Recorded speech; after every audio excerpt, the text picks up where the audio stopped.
syariat. Syariat dalam usul fikih karya Profesor Dr. Amir Syarifuddin, jadi kata syara'a yashra'u yang berarti jalan yang jelas membawa kepada kemenangan. Artinya jalan yang jelas ini adalah manusia itu sendiri, karena manusia memiliki arah, memiliki masa depan, sehingga dengan syariatlah orang akan menjadi bahagia, orang akan menuju sebuah kemenangan. Atau makna lain dari syariat itu adalah aturan kehidupan ataupun undang-undang. Nah, dalam kitab Misbahul Munir, jadi syariat itu juga pula menjadi sumber rujukan, sehingga itu diambil oleh orang banyak untuk menjalankan sebuah tindakan.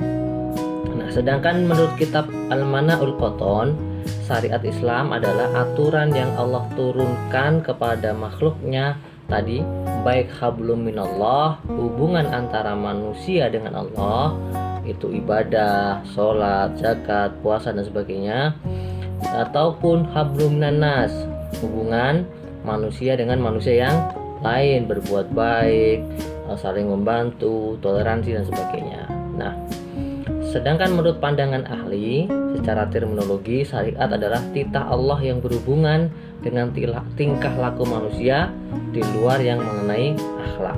Nah, ini jadi syariat itu pedoman manusia di dalam kehidupan sehari-hari, sehingga dengan syariat tujuan hidup kita semakin jelas.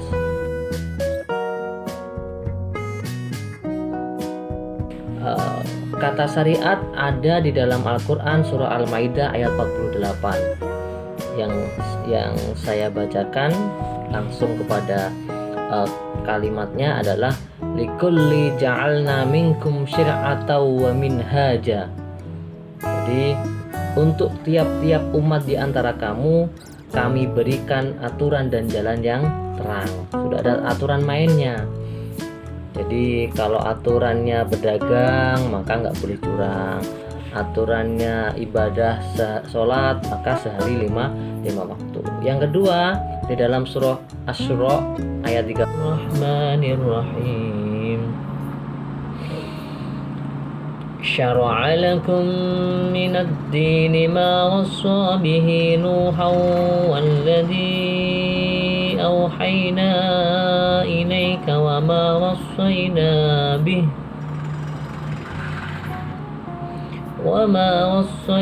bihi Ibrahim wa Musa wa Isa an aqimud din wa la tatafarraqu fihi kabura 'alal musyrikina ma tad'uuhum ilaih Allahu yajtabi ilaihi man yasha'u wa yahdi ilaihi man yunib,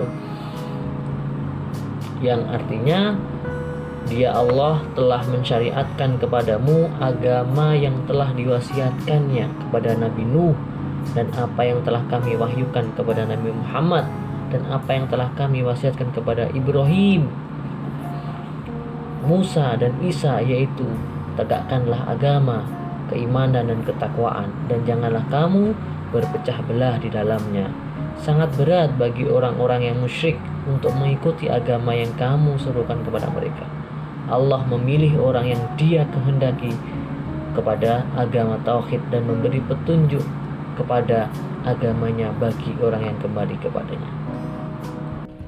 Jadi baik kepada Nabi Nuh dan sebagainya. Nah, sehingga ini menjadi dasar di mana Sirah Nabawi menceritakan tentang syariat ini, betapa manusia umatnya nabi-nabi terdahulu sebelum Nabi Muhammad itu menyelewengkan. Jadi asbabun nuzulnya Al-Maidah 48 adalah penyelewengan, sehingga mereka menyembunyikan kebenaran ajaran nabi-nabi sebelum Nabi Muhammad SAW. Nah, yang kedua, Al-Quran itu diturunkan untuk membenarkan dan menyempurnakan kitab-kitab sebelum Al-Quran. 5 poin Mas Mbak, ruang lingkup tentang syariat. Apa sih ruang lingkup itu? Ruang lingkup itu cakupannya, pembahasannya tentang apa saja. Nah, yang pertama itu tentang ibadah. Apa ibadah itu? Penghambaan diri kepada Allah Subhanahu wa taala. Nah, ibadah itu ada dua Mas, Mbak. Ibadah mahdhoh sama ibadah ghairu mahdhoh. Ibadah mahdhoh itu contohnya sholat, syahadat, zakat, haji, puasa Ramadan. Sedangkan ibadah ghairu mahdhoh itu adalah yang bersifat badani, fisik atau harta mali. Jadi contohnya bersuci, sholawat, zakat, infak, sodaqoh itu disebut dengan ibadah ghairu mahdhoh. Nah, yang kedua, ruang lingkup syariat adalah muamalah. Apa itu muamalah? Muamalah adalah aturan yang mengatur hubungan seseorang dengan orang lainnya. Dalam hal transaksi. Contohnya apa? Contohnya tukar menukar barang, jual beli, pinjam meminjam, sewa menyewa, dan sebagainya. Nah, yang ketiga, ruang lingkup syariat yaitu adalah jinayah. Apa jinayah itu? Aturan yang menyangkut tentang hal kriminalitas. Kalau tadi ibadah itu tentang implementasi keimanan kita kepada Allah. Kalau sudah kita beriman, tasdiqu bil qalbi, ditetapkan dalam hati kita. Jadi kalau Anda suka sama seseorang, kan pasti di batin. Tidak hanya berhenti di situ, harus diucapkan dengan lisan. Makanya kalau syahadat asyhadu alla ilaha illallah. Kalau Anda suka sama seseorang, Anda bunyikan saya suka kepada Anda, diucapkan. Tidak hanya berhenti di situ. Wal amalu bil jawarih. Lalu diimplementasikan dalam setiap harinya. Kalau Anda berikrar bahwa Nabi Muhammad adalah utusan Allah, maka harus ngikutin sunnahnya Nabi Muhammad. Sholat 5 waktu, terus subuh 2 rakaat, duhur 4 rakaat, seperti itu. Kalau Anda suka sama seseorang, ya udah ada bentuk perhatian, diberikan kado kalau ulang tahun, diberikan paket data sekarang ya, kalau punya uang dan sebagainya. Ini bentuk dari implementasi bentuk dalam hati kita. Yang kedua muamalah dalam hal transaksi ya, simpan pinjam, jual beli, sewa menyewa dan sebagainya. Yang ketiga jinayah, tentang aturan tentang kriminalitas pidana. Jadi kafarat, pembunuhan, zina, minum-minuman keras itu di situ semua diatur oleh namanya jinayah. Kemudian siasah, yaitu tentang kemasyarakatan ya, politik, siasat itu kan, persaudaraan itu siasah. Jadi tentang pemerintahan, kepemimpinan itu Islam juga mengatur di situ, Mbak Mas. Contohnya apa, Pak? Contohnya ini, ada satu kaidah yang dijadikan pedoman seorang pemimpin. Tasarruful imam ala ra'iyatihi manutun bil maslahah, bahwa kebijakan, aturan atau ketentuan dari seorang pimpinan atas yang dipimpinnya maka harus demi kemaslahatan umat, kemaslahatan bersama. Tidak boleh hanya untuk keluarganya sendiri, tidak boleh untuk partainya sendiri. Kalau dia sudah jadi pemimpin, maka dia sudah jadi milik umum, milik bersama. Sehingga harus tasarruful imam ala ra'iyatihi manutun bil maslahah, harus demi kemaslahatan. Ada anak seperti kalian jadi ketua BEM, ketua DIMA, ketua himpunan prodi, tapi kalau dalam kebijakannya hanya mementingkan dirinya sendiri, mementingkan dompetnya, mementingkan perutnya, maka dia pemimpin dianggap gagal ya, siasah. Yang terakhir, akhlak. Apa akhlak itu? Perilaku. Apalagi? Karakter. Perilaku, sikap. Islam juga mengatur di sini, Mas. Islam mencontohkan kepada siapa? Mencontohkan kepada satu sosok Nabi yang paling dihormati di dunia, yaitu Nabi Muhammad SAW. Ya kan? Laqad kana lakum fi Rasulillahi uswatun hasanah. bahwa dalam diri Rasulullah terdapat suri tauladan yang baik. Ada juga Rasulullah tugasnya adalah liutammima makarimal akhlak, untuk menyempurnakan, untuk memperbaiki akhlak. Tujuan adanya syariat atau maqasidus syar'i. Apa Mas?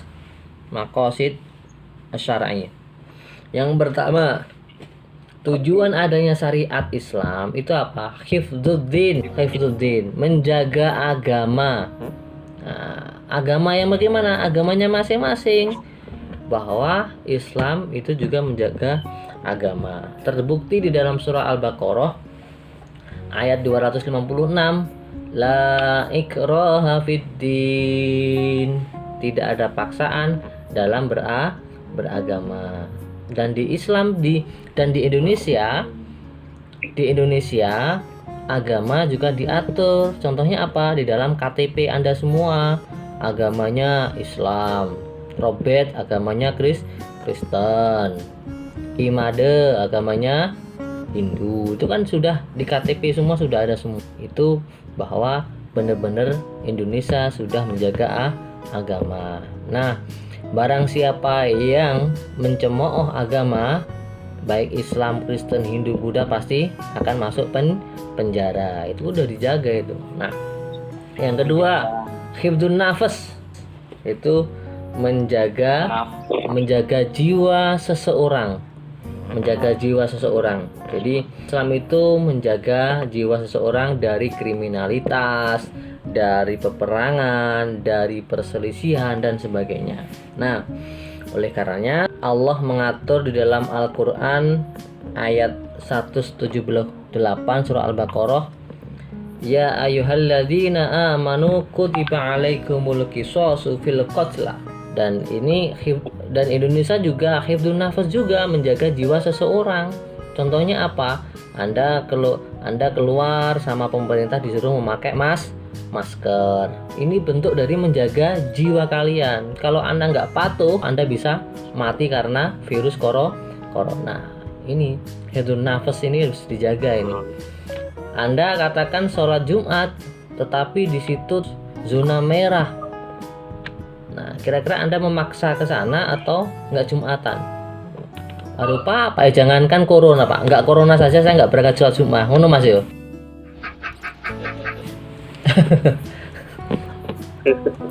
Nah, itu nafas. Jadi agama itu nafasnya dahulu. Anda seorang dokter, terus saat itu Anda sedang melaksanakan operasi. Tiba-tiba ada suara azan, Allahu Akbar, Allahu Akbar. Operasinya baru setengah jalan, setengah mainan. Kira-kira Anda sebagai dokter langsung ke masjid atau melanjutkan operasi itu kira-kira? Kan operasi langsung ke masjid, niatnya gitu. Terus baru sholat. Ya, boleh luar biasa lah. Jadi hifdzun nafas diutamakan, nggih. Oke, yang ketiga, hifdzul akal. Apa hifdzul akal? Menjaga akal. Nah, akal. Iya. Karena akal manusia itu sangat dibutuhkan untuk memahami ayat-ayat Al-Qur'an, ya. Baik ayat yang qauliyah, itu ayat berupa Al-Qur'an, baik yang kauniyah atau sunatullah. Jadi agar manusia menuju manusia yang kamil, yang sempurna, maka harus kita manfaatkan otak atau akal kita. Ingat, masih ingat pesannya René Descartes yang mengatakan cogito ergo sum, saya berpikir maka saya ada. Ketika saya tidak berpikir di dunia ini, maka saya dianggap tidak ada. Maka ketiadaan saya sama dengan orang yang tidak berpikir. Maka lebih baik mati. Ya tidak berpikir lah. Di Al-Qur'an, afala tatafakkarun, afala ta'qilun, itu banyak akal. Pak, di Indonesia sudah belum menjaga akal gitu? Sudah belum? Sudah, buktinya Anda semua sudah TK, SD, SMP, SMA, bahkan kuliah. Ini menjaga akal. Dengan menjaga akal ini, warga Indonesia yang umurnya 7 tahun wajib untuk sekolah SD. Contohnya Al-Quran menjaga akal kita. Yas'alunaka 'anil khamri wal maisir. Mereka bertanya padamu tentang khamr dan judi. Nah, itu kan khamr, judi kan merusak akal manusia itu. Nah, itu contohnya. Yang keempat, hifdzun nasl. Apa? Hifdzun nasl. Menjaga keturunan. Dengan apa? Islam mengatur pertunangan, ya kan? Onok lamaran. Islam mengatur pernikahan, perkawinan, mengharamkan perbuatan zina atau kumpul kebo bahasa Jawanya antara laki-laki dan perempuan sebelum adanya akad nikah. Islam mengatur semua, Mas, itu. Nah, untuk menjaga keturunannya. Saking menjaga keturunan Anda semua, itu Anda masuk di KK atau kartu keluarga. Contohnya Mbak Nining anaknya Pak Parno atau anaknya Pak Ahmad. Itu kan masuk di KK, itu berarti sudah diakui menjaga keturunan.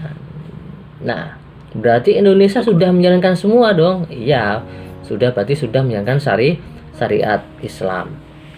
Nah, di Al-Qur'an ada, Mas. Al-Baqarah 221.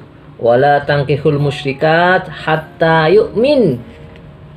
Jangan kamu menikahi orang musyrik, wanita-wanita musyrik sebelum mereka beriman, gitu kan. Oke, yang terakhir hifdzul mal, menjaga harta. Kira-kira Indonesia sudah menjaga harta belum? Sudah. Apa buktinya? Sepeda motor Anda ada STNK, ada BPKB-nya. Rumah Anda ada surat hak miliknya, ada SHM-nya. Semua dijaga oleh pemerintah. Pertanyaannya, Indonesia sudah melaksanakan maqasid syar'i belum? Sudah. Kelima-limanya tadi, hifdzuddin, hifdzun nafas, hifdzul aqlah, hifdzun nasl, hifdzul mal, ini dijaga oleh pemerintah. Berarti pemerintah sudah melaksanakan syariat Islam. Syariat tidak perlu diformalkan. Ada kelompok yang ingin menegakkan syariat Islam sampai teriak tegakkan syariat, tegakkan khilafah, kan sebagainya kan. Jadi teman-teman di sini diajari tentang bagaimana maqasidus syar'i, ya, din, nafas, al-aql, an-nasl dan al-mal. Demikian yang bisa saya sampaikan, semoga memberikan kemanfaatan bagi kita semua. Jika ada pertanyaan silakan.